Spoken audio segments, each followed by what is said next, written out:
Hello there, Lunar Squadron. Welcome back to the channel, and welcome to another Star Wars Outlaws video. Today we are going to be doing our frame-by-frame breakdown of the brand new Star Wars Outlaws story trailer, and there's so many different details and Easter eggs that we are going to be pointing out throughout this video. I think we've counted over 100 new details in this video, so we just want to get straight into it. But first, if you're new to the channel, we would love to have you, and the way to do that is go down below this video, click that subscribe button, and make sure to hit the bell notification button right on next to it. It's going to let you know every single time that we upload the latest and greatest Star Wars Outlaws videos here on YouTube. And also, make sure to follow us on Twitter to continue the conversation at Lunar Squadron. We would love to have you there.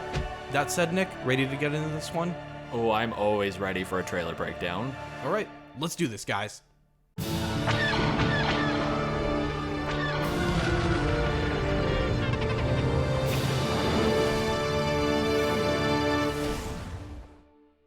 Today's trailer opens to this shot of Kanto Bite, and before we actually break down what we're seeing on screen here, Nick, I think it's worth noting that everything here is captured in engine and that not all images appear in-game. So it's just an important caveat and distinction here. Yeah, I think that is a very important thing to point out. We're not just getting a pre-rendered CGI trailer here for the story trailer. This is all footage taken in engine, which is really nice to see because it gives us a great look as to what to expect when it comes to Outlaws. But as you said, this trailer opens up with this great shot of Kanto Bite at night. We see the Kanto Casino and racetrack in the background. And then, Andreas, we have these very familiar ships that whiz by on the screen. Yes, we do, and for those of you who know about these, you'll know that these are called Cepher GB-134 speeders, which are also known as Kanto Bite police speeders. So one important detail that I think we can pull from this is that there may be a Kanto Bite police presence on Kanto Bite, which is incredibly interesting because we've been told that there will be somewhat of a wanted system in this game with the Empire, and I'm wondering if there's going to also be a wanted system that is localized depending on which planet you're on. So for example, if you're on Kanto Bite, will you be drawing the attention of the Kanto Bite police department, and will they be sending these police speeders after you? Just an interesting thing to think about here. Yeah, it definitely is, and I really hope that is the case because that is such a cool detail and great attention to Star Wars lore if that is what Massive and Ubisoft is doing here with Outlaws, where depending on what planet you're on, you will get that local force to take you down for that wanted system. Just a really cool detail if that is the case. But Andreas, we also learned another thing about Kay when it comes to Kanto Bite, thanks to the dev breakdown that followed the release of this story trailer. In this breakdown, they mentioned directly that Kay grew up alone fighting for scraps in the workers' district on Kanto Bite. So, Kay is from Kanto Bite. We learned a little bit about Kay's background today. Yeah, I never would have guessed that our protagonist for this game is from Kanto Bite. I just never would have guessed that about her, so it's important to learn that. And we're going to learn so much more about the involvement of Kanto Bite, and I think a lot of that revolves around our next shot here, which is this guy that we have seen before in the cinematic trailer, and we also saw it on the cover of the poster that was released last week. And today we actually have a name for this face, and his name is Sleero. Kind of reminds me of Sleemo, and I guess it kind of fits the theme because he is not a great guy, right, Nick? No, he is not. He is actually the crime boss in charge of the Zerek Besh. So we have confirmation that the Zerek Besh will be appearing in Star Wars Outlaws, which is incredibly exciting just given the nature of when this game takes place. And our friend Sleero here says in this moment, each of you represents some of the most powerful criminal organizations in the galaxy. And he looks across the table and we see some of the most famous crime syndicates from Star Wars. It starts with the Pikes there, and then we get one of the most exciting moments from the trailer, at least for me personally. If you guys have been with us for a while, you know we've been wondering about these guys. We get confirmation that Crimson Dawn will be featured in Outlaws. That one was just a matter of time. They had to be in this game, just given when this game takes place. And then the other one, of course, is an emissary of the Hutts. So sitting at this table, Andreas, we have the Pikes, we have the Crimson Dawn, we have the Hutts, and we have the Zerek Besh. And I think that's really interesting because if you know about the 5 major crime syndicates in Star Wars around this time, it is notable that there are no Black Sun or Crymora appearances at this table, and we've heard nothing about these syndicates being in this game. I don't think that's like a problem or anything. I just think it is notable that we are not seeing any Black Sun or Crymora, but we're seeing 3 of the other 5 major crime syndicates have a presence in this game. Also, another notable omission here is the Ashiga clan, which is a brand new crime syndicate that we've been told will be in this game, and they are not present at this table. And I think it's very interesting to analyze the players involved here in this conversation because there's so much going on in this period in the Star Wars timeline, most notably the Syndicate Wars, in which Crimson Dawn notably pitted the different syndicates against one another in a broader attempt to overthrow the Empire.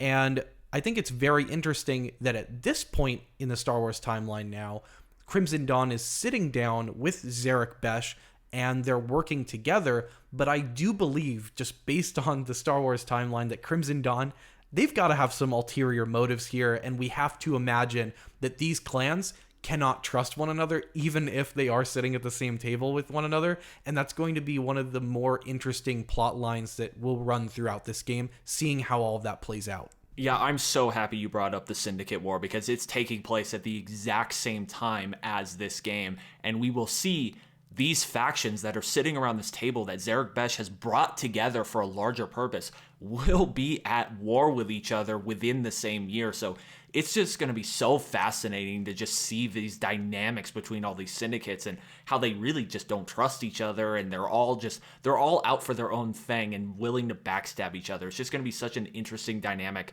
that follows throughout this game.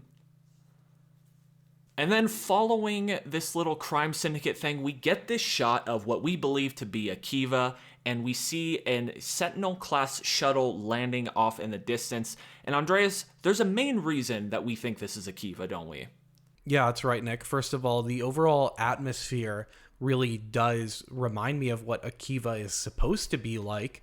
And that flash of lightning, I think, is a real confirmation that this is Akiva here, because Akiva is famous for its thunder and frequent rainstorms, which are called the Mosim during the wet season. And in the city of Mira, which is in Akiva, and I believe we might even be looking at Mira here because it is one of the more important cities in Akiva, there are things called storm ladders, which are chains bundled up at the top of roofs that are used as kind of like a lightning rod here. So the lightning and flooding are integral to the Akiva environment. So I think that's great that they've really paid attention to that. And then as we scroll on below here, we get a look of what appears to be somewhat of like a bazaar in Akiva. And of course, as with any bazaar environment, we are looking at some signs here in Arabesh. And Nick, we didn't just scroll by these, we actually translated them, and we can confirm that they mean something. So well done, Massive. Yeah, they're not just gibberish, they actually do mean something. They're nothing exciting. The one on the bottom left appears to just say open, and then the one in the back says food market, which if you look at the environment we're in, there's a bunch of fruit and produce all over the place. Like, it's a food market, and that's just what the sign says. And you can also spot some other interesting little details here. I believe this right here is a Camptono, but I just think it's another cool little Easter egg. Of course, this is the ice cream machine that was carried by Wilro Hood in the Cloud City sequence in Empire Strikes Back. And then toward the back right here, it's a little obscured, so it's kind of hard to tell, but it looks like a Stap, which is one of those droid speeders, but it looks like it might have been maybe configured to carry things, or it's been modified in some way. But cool little Star Wars Easter eggs here that show that they are really involved in the Star Wars universe. Now up next, we've got our first shot in this trailer of Kay Vess. One important little detail here is that Kay has been carving art into the table here. You can see there's like a carving of Nyx there, and it looks like there's other just little drawings. And it almost reminds me of Rey when she was carving those dates into the wall of her fallen AT-AT on Jeddah. And it, to me, shows that she's a bit lonely. She's on her own, and we've kind of heard of that just throughout the dev diary, that she was raised on her own and that she only really has Nix. And so I feel like it would make sense for her character to be doodling on her free time. Yeah, definitely. And this is presumably a shot that takes place in the Trailblazer. It just looks like a ship interior, kind of like that Millennium Falcon type vibe. And we know from the devs over at Massive that the Trailblazer is Kay's home. Like, this is the only thing she's got. This is her place. Now, the next shot here is very interesting because it reminds me exactly of the shot of Han Solo sitting across from Greedo in Mos Eisley Cantina. It looks like the same area. And I think that is maybe outright confirmation that the Cantina will be in this game. Yeah, definitely. And, you know, they've talked about when they've been recreating famous locations such as Tatooine, how important it is to have these iconic locations such as the Mos Eisley Cantina and Jabba's Palace. And here's a great look at what appears to be the Mos Eisley Cantina, and maybe even some blue milk there on the table, or maybe a cup of blue milk. Just really cool callbacks to the Star Wars lore. It just really feels like Massive understands Star Wars as an IP, and they're just doing a good job of building out this world even more than what already exists. In the backdrop here, we have a voice line from Jalen, who we are told from the dev diary that Jalen is somewhat of a mentor to Kay. And Jalen says, Kay Vess, the underworld's favorite new scoundrel, we meet at last. And then we get this shot of Jalen here.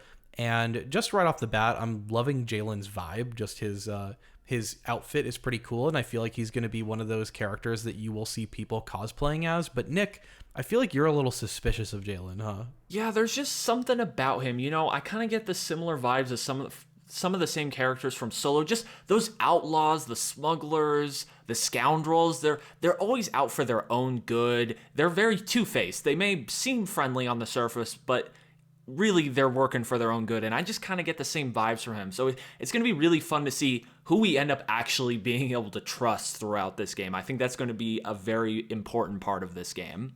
And importantly here, after Kay asks him, what do you want? Jalen responds, Zerek Besh. They're new, rich, and lethal. So he's giving us more information about Zerek Besh, and that's over this shot here of the Zerek Besh, which, of course, this is the syndicate that Sliro is in charge of. And he lays out some more details here, pointing out that Kay is supposed to cross their boss, Sliro, and then up next, we see Sliro's hired gun that he will probably be sending after Kay.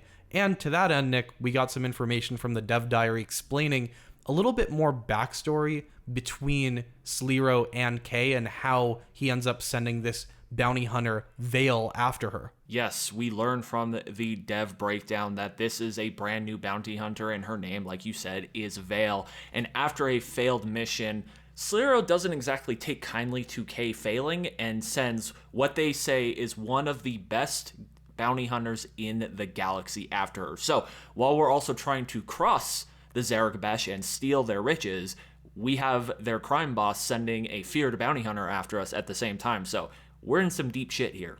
Yeah, we are. But of course, Kay is up to the challenge. And we do see that eventually you will be sneaking around Sliro's mansion on Kanto Bite. And that's exactly what this is, Nick. The dev diary did confirm that this is Sliro's mansion and that it is heavily fortified with several layers of security. And one thing that I want to point out here is, looks like she's sneaking around doing this covertly outside of the mansion.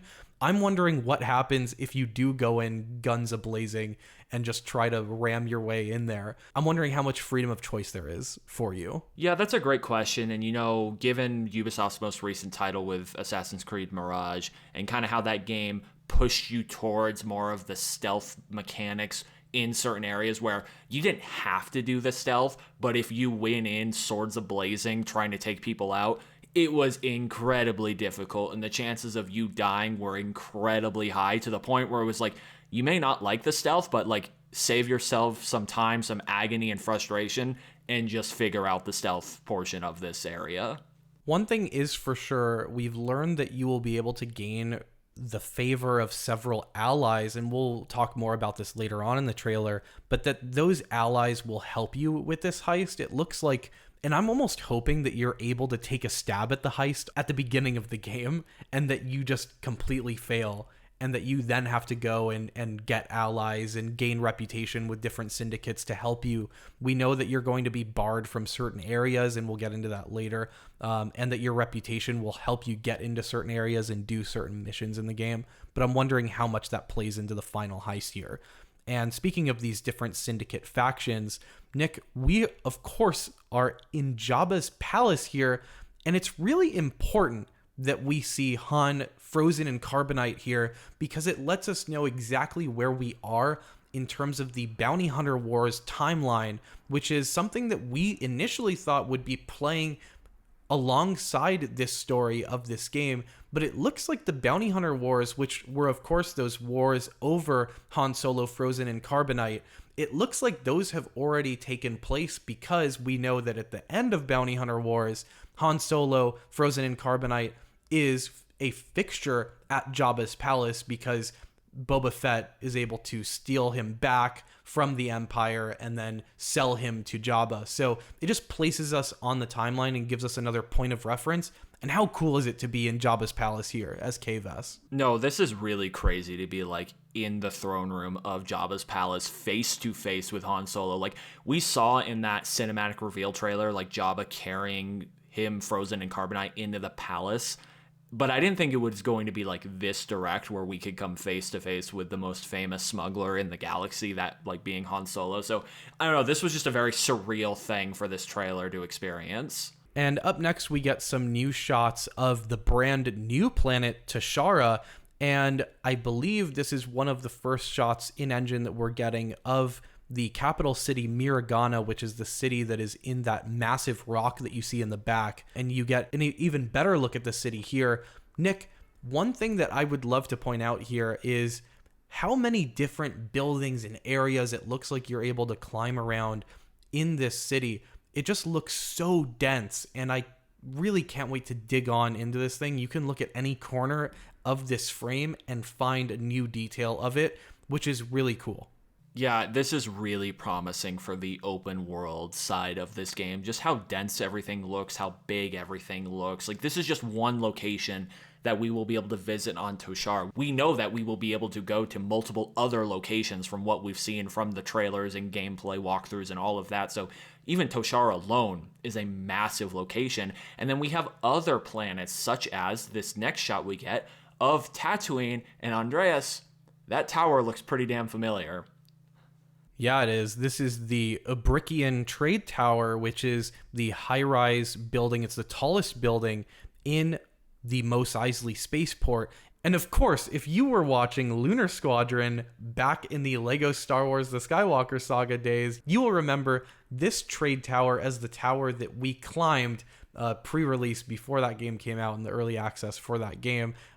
Just great times all around. But the second we saw this shot, we knew that this was the same trade tower, and more importantly for everyone else, this is confirmation that Mos Eisley will be in this game, which just serves as another data point. Earlier we said that that was the Mos Eisley Cantina. Now this is confirmation of the Mos Eisley skyline and spaceport at large. And I just love the lighting here. It looks so great, and I can't wait to see more gameplay running around the Mos Eisley spaceport. Yeah, this looks phenomenal. Like, I cannot wait to run around Tatooine because it really does feel like they are going to accomplish with Tatooine what we were kind of hoping that Lego Star Wars would be able to accomplish, just having this massive open world. They've talked about how you can jump in your speeder and go from Jabba's palace to across the sand dunes of Tatooine. Like, that is exactly what we wanted from Lego Star Wars, and we got something kind of close, but not exactly what we were hoping for, and it definitely seems like we will be getting that in this game. And of course, the iconic twin suns in the background, just great. I love this shot. And then up next, we get a shot of the Ashiga clan here. And the Ashiga clan, that is the brand new syndicate in this game. And they just look cold. They look bad. They look like a group that you do not want to be double-crossing whatsoever. No, not at all. And I do think there is perhaps a reason why they are not included at that meeting with Zerek Besh and the Pikes and Hutts and Crimson Dawn. I just wonder if this will be somewhat of a wild card type syndicate where you really don't know what you're going to get from them. They look incredibly lethal and intimidating. We know that they are housed almost completely on Kajimi. I do wonder if this is the leader of the Ashiga here standing in the middle. As I mentioned in our breakdown of the syndicates, this is perhaps the clan that I'm most interested in learning more about, just because I think they could be, like I said, that wild card. Like, they could be just a nightmare to deal with. And one trend that we've noticed is that they seem to always be on Kajimi, and it looks like syndicates will have their preferred areas and planets in this game, and it looks like they are the front runners in Kajimi. I would expect them to be involved in the spice trade there. Of course, running spice is one of the notable features of Kajimi. There are a ton of spice runners in and around that area. I just can't wait to learn more about this syndicate. And then up next, we get a familiar face from the gameplay trailer. This is Donka, who is the Mon Calamari information broker that Kay was working with. That was the mission that we saw in the gameplay trailer. And she gives Kay an important piece of advice here, which is you want to survive, know the players. And I think this is an interesting, almost like a lesson for you, the player, as well, that if you want to do well in this game, you should be learning the different factions and learning how they behave, gaining favor with certain factions at certain times and playing the game. That is really an interesting and new thing that this game is bringing to the Star Wars scene. And about that, we see Kay approaching one of these such players, the Pikes. And this is a really interesting scene, Nick, that I initially overlooked, but then in looking back over it with the dialogue, it brings up something a little interesting here. And that is, he says, you're new to this world, come back when you're not.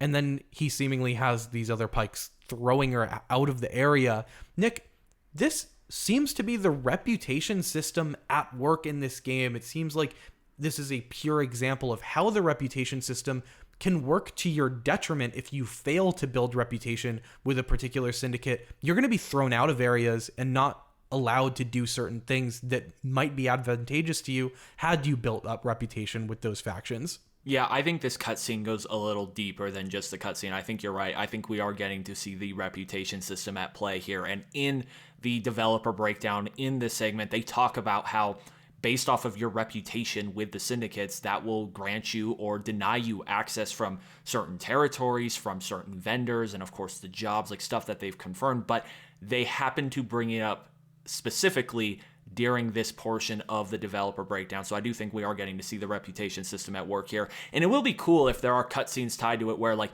you try to sneak into a Pike area and you just don't have the reputation for it, and it cuts to this cutscene of like you being dragged out and thrown out. And I guess that's better than just being outright executed or shot. Like, at least they're giving her a chance, right? So it'll be cool to just see what the different factions do for denying you or letting you into areas. And one thing I'm really interested in is how do you build up that initial reputation with these syndicates, right? Like, if you have to build that up to access these territories and access jobs with these syndicates, what do you initially have to do to start building that reputation?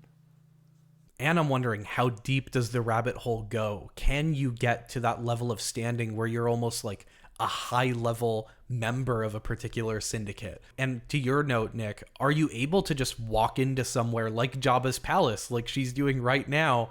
Or do you have to build a little bit of reputation to even get the floor with Jabba? Because I'd imagine he's kind of a hard person to get a one-on-one conversation with. You would almost have to break in to do that.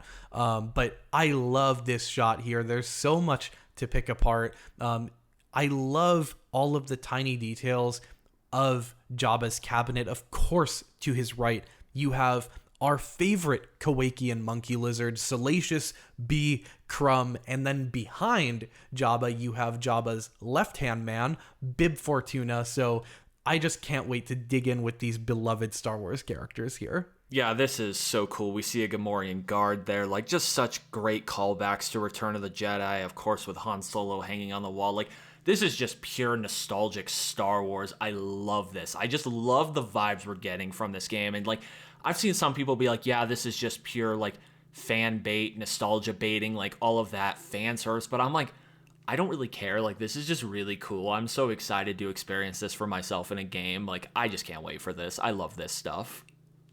And I feel like it's a little necessary to tell a criminal underworld story. You have to come toe-to-toe with Jabba the Hutt. I would be disappointed if we didn't get this. It seems like such a sitter.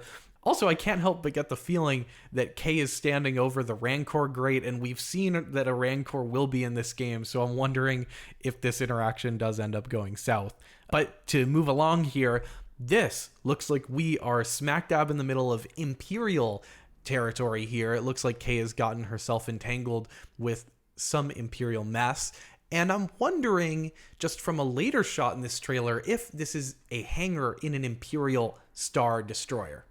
Yeah, that's a great question, and I'm really excited to see just how deep this goes. Like, we know that we'll be coming up against larger ships and being able to fight them off and all of this stuff and running from the Imperial presence and all of that. And I'm just very excited to see whether this is something that is story specific or if this is more of the open world side of things, or maybe a little bit of both. And this, honestly, this shot reminds me of the concept art shot we got from the previous reveal of Kay sneaking around the hangar. And this is one of the mechanics that I'm just so interested in learning more about, because if this is part of the open world where we can kind of sneak in and out of Imperial presence and into these Star Destroyers or other Imperial installations and steal stuff from them, like, that's just going to add so much depth to this game. And as an aside, speaking of stealing things, I think it's really funny that she sends Nyx off to steal an E11 for her. Like, that's just funny to me. Like, Nyx is hilarious in this game. And here it looks like Kay and Nyx are also in another Imperial area with yet another Sentinel-class shuttle. Nick, it appears that Massive loves their Sentinel-class shuttles. I feel like we see quite a number of them throughout this trailer. Yeah, I think that's interesting that we see like 2 or 3 separate Sentinel-class shuttles, but never a Lambda-class shuttle.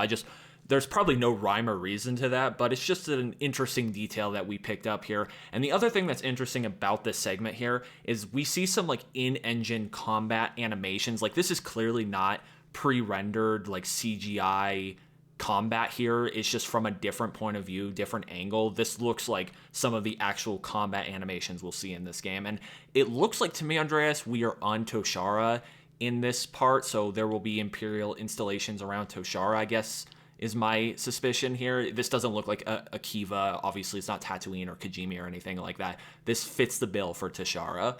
Yeah, it does. It really does look like it is Toshara. And, of course, the next shot is blatantly Toshara here. What a great sunset or sunrise. And one thing I want to know is what these seal-looking animals are behind Kay on her speeder. They're kind of awkwardly sitting behind her. So it's just yet another reminder that there will be wildlife in these open worlds, that these are populated areas. Coming up next here, Nick, this is a really interesting scene for purposes of gameplay, because this is the first time that we're seeing somewhat of like an Assassin's Creed free running type mechanic in this game. It looks like you are going to be traversing the rooftops of areas such as this.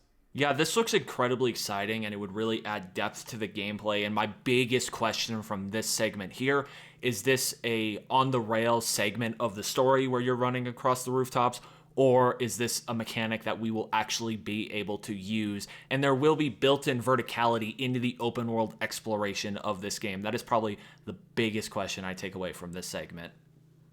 And then coming up next, we get our good friend ND5, and he comes face to face with one of the allies that we were told that we're going to have to make if we are going to successfully pull off this heist. In the developer breakdown, they talk about Kay making allies while this scene was playing. And this ally is a particular species that we haven't really seen much in the Star Wars universe, and that is a Chadra fan. And one fun fact about Chadra fans is that they have different senses than humans do.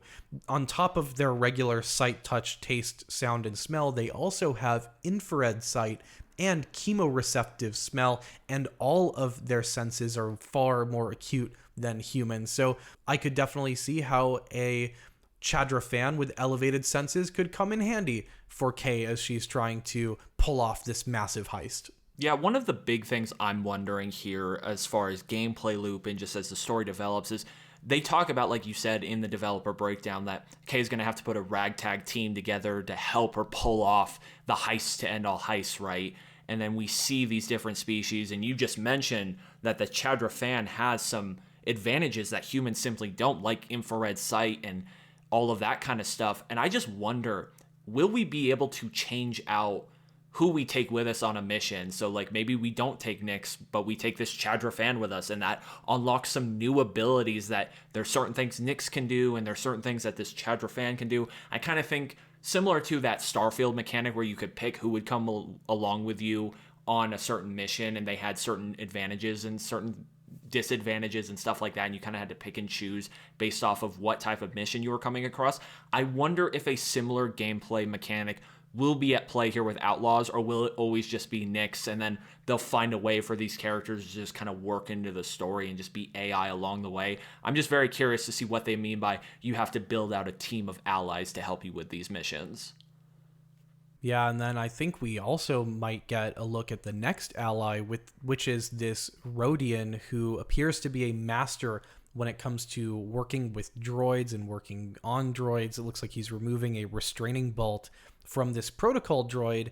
And of course, Nick, like with any droid shop in a game, we scoured all of the different parts scattered across the shop, and we actually found some cool little details here. Yeah, we sure did. Right there, right in the middle to the right of the protocol droid, it looks like that is a pit droid head. And then also one thing I want to point out before we continue, it appears Kay is hiding behind the table right there. We didn't notice her initially, but that is definitely Kay, like hiding from the Rodian. And it does appear that based off of the architecture in the doorway and all of that, we are in some sort of Imperial installation. So I'm just kind of wondering what the hell is going on here. Is this like a Rodian who's been enslaved or perhaps employed by the Empire to work on droids? Like, very, very curious what the hell is going on here. Yeah, it almost reminds me of the droid servicers, the Ugnaughts that were breaking apart droids and protocol droids in Cloud City.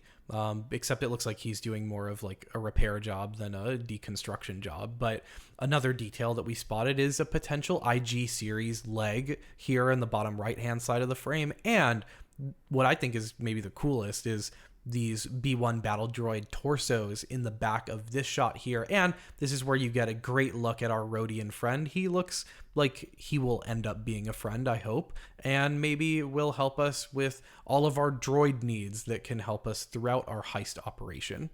Now, coming up here, this scene shows us a few shots of the interior of the Trailblazer, and it looks like it's almost the first time that Kay would be using the Trailblazer, because you can see she's adjusting the seat here and is doing so under the impending gunfire of a few members of the Zerek Besh, and it looks like she's leaving in a hurry as they're all shooting at her ship.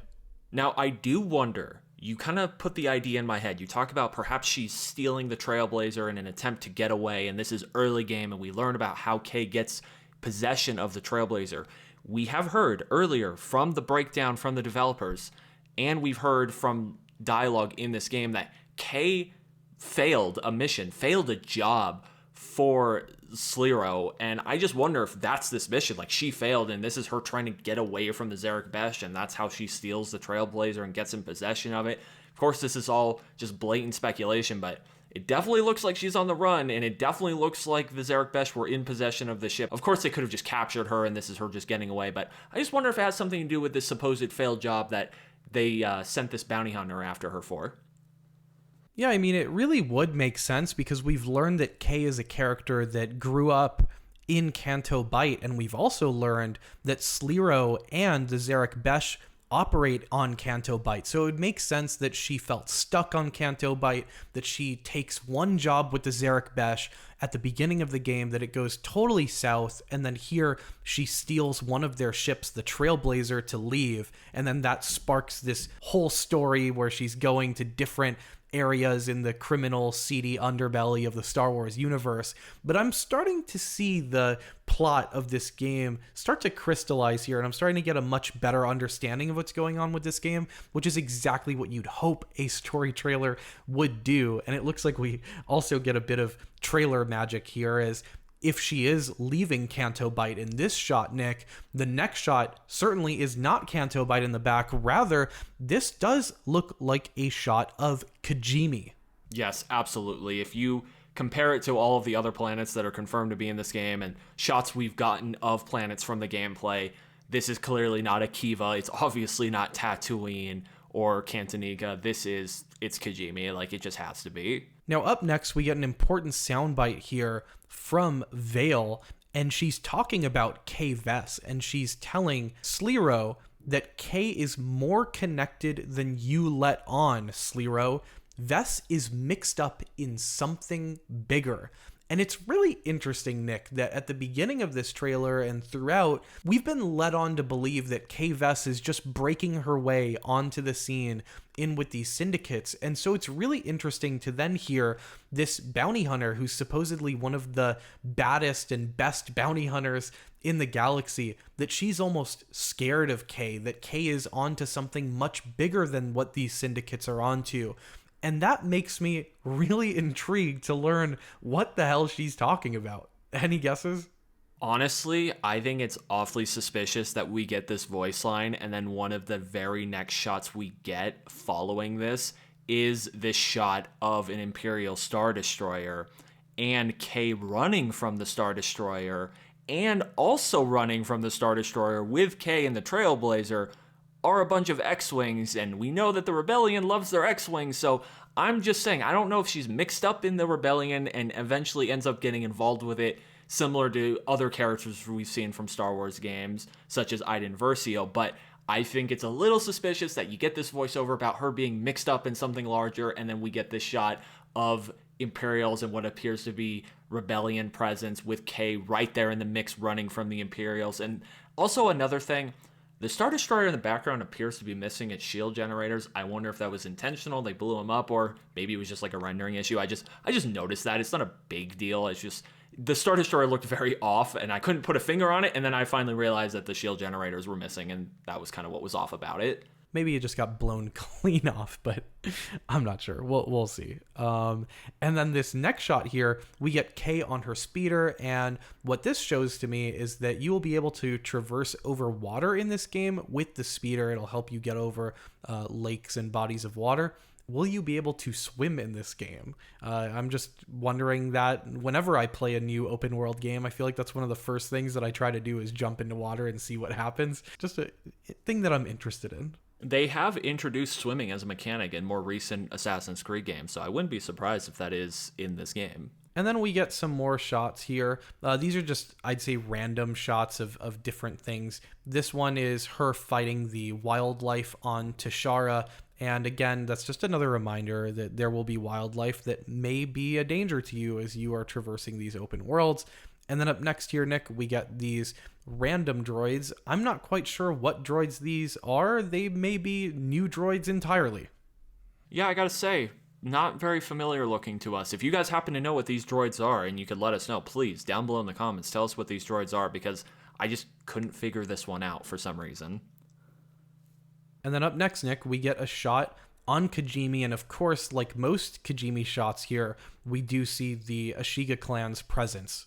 Yes, we do. She is fighting the Ashiga clan, and we see a noticeable difference in her appearance. Kay is actually wearing a coat on Kajimi, and I really like that they are actually fitting the appearance to the planet that you are on. So, Kajimi is very cold, so it makes sense for her to be wearing different clothing, heavier clothing, and I'm happy they're not just having her stick with the same basic outfit. And of course, we know that cosmetics will play a major role in this game. We've seen the pre-order bonuses and the deluxe edition and all of that stuff, but it's just nice attention to detail.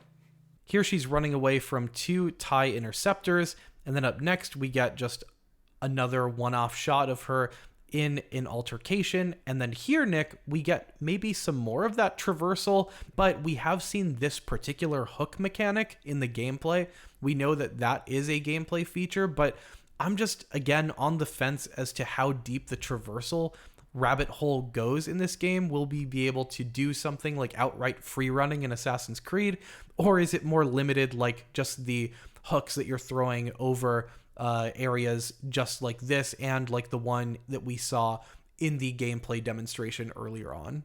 Up next here, I really like this shot. It is Kay and Nyx, and they are sliding into what looks like a Sarlacc pit, and I was really wondering how much they would be fleshing out Tatooine, the Dune Sea, would you be thrown into a Sarlacc pit? I feel like that's just a rite of passage for a smuggler, and it looks like Kay will have gone through that rite of passage here.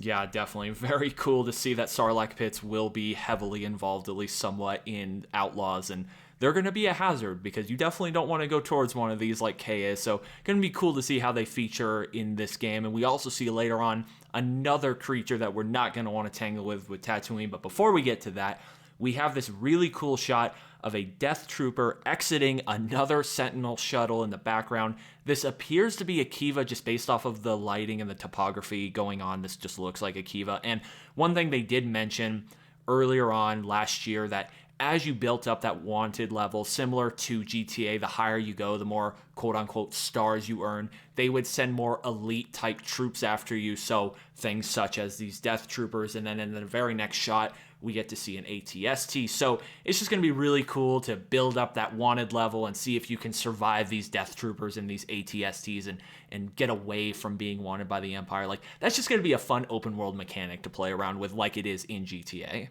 That would be so cool, just to have like a special unit of Death Troopers tracking you down and then an ATST sent after you. Like, how fun is that going to be? I really hope that that ends up being the case with these scenes and that they're not just one-off entanglements. And then up next, we get a shot of the interior of Jabba's palace, and to the right, we have what appear to be members of the Bamor Order. That's the little spiders that you have with those tanks that contain the brains of monks. And I know it's a whole thing in Star Wars. If you're interested about it, I highly recommend that you go check out the Wikipedia page for the Bamor Order. It's just some of the crazier side of sci-fi that finds its way into Star Wars. But again, just cool little details, and that I'm glad that Massive is pointing out and making sure end up in places like Jabba's palace, that they are sticking true to the source material here. Now, the one thing I do find interesting about this shot, Andreas, is it does appear Kay is running away from an Ashiga clan member, so maybe this isn't Jabba's palace, or perhaps it is Jabba's palace, like you said, and those are the Bamar Order, which, like you said, I don't really know a whole lot about, but maybe the Ashiga find their way to Tatooine and cross paths with the Hutts. I don't know. There's a lot going on here that I'm not sure about. It could be Jabba's palace. It could be something else. It definitely looks like she's running away from Ashiga. She's shooting at these mechanical spiders on the ground. Like, there's a lot of really weird things going on in this shot. Yeah, no, that's a great point, because we do know that the Ashiga clan do operate in Kajimi, so maybe this is Kajimi and these are different types of spiders. But for me, the dark environment with the spiders with the bright orange bulbs really do remind me of Jabba's palace and the Bamor Order. So would love to see what this ends up being. It's one of those things that when we're playing the game, I guarantee you, Nick, we will be thinking back to this moment and we'll be like, we were right or we were wrong. So I can't wait for that moment, which will come later on August 30th. But then we get the final shot of this trailer, which is Kay Vess going toe-to-toe with something you do not want to go toe-to-toe with, and that is a Krayt Dragon. Nick, how cool is it that there are full-scale Krayt Dragons in the Dune Sea? I was, for one, just impressed that you will be able to ride your speeder across the Dune Sea, but now knowing that you have to worry about Krayt Dragons while you are traversing the Dune Sea, I, for one, hope that this is something that happens organically in the open world, that it is a threat that is out there as you are traversing, and that it is not just, again, a one-off interaction that you have. Because I'm hoping that this is one of those open world mechanics that make an open, otherwise boring area like a Dune Sea desert an interesting and dangerous place to traverse. Yeah, this is some straight up Shai Hulud shit, isn't it? Like, this is very Dune, where you just come random encounters with Krayt Dragons. And like you said, the big thing I'm wondering is this a story encounter, or is this one of those dangers in the open world? They've said we were able to traverse the dunes of Tatooine. Are we going to have to now be worried about Krayt Dragons randomly showing up? Like, that's just going to add so much dynamic gameplay to this open world mechanic. And one thing I'm really interested in with the Krayt Dragons is how big, like how different are they going to be? Is every Krayt Dragon that you come across in this game going to be the same, or will they get bigger? Like, are we going to get one on the scale of like the Mandalorian one? We got that giant one that Mando had to take down. Like, can they get this big in this game, or will they all just be the exact same model? That's what I'm really interested to see about these things. And then we get the end screen here, which reveals the release date for Star Wars Outlaws. Like I said, August 30th, we will be getting our hands on this game. Or if you pre-order a certain level, you will be getting 3 days early access. I can't remember what that tier is called. We just got all of this information this morning, but rest assured, we will be on top of all things Star Wars Outlaws as we approach release. We're anticipating so much more new, exciting information about this game, and we just got a whole host of information. So to keep the conversation going, you are all welcome to join our Discord server. The link to join is down in the description down below. We would absolutely love to see you in there. Right, Nick? Absolutely. We can't wait to welcome all of you to our Discord. It's a great place just to talk with us in real time and discuss these things. It really is a fun time. We hope to see you guys there. Anyway, guys, this is going to do it for us for this one. Thank you all so much for watching, and as always, we will see you all next time.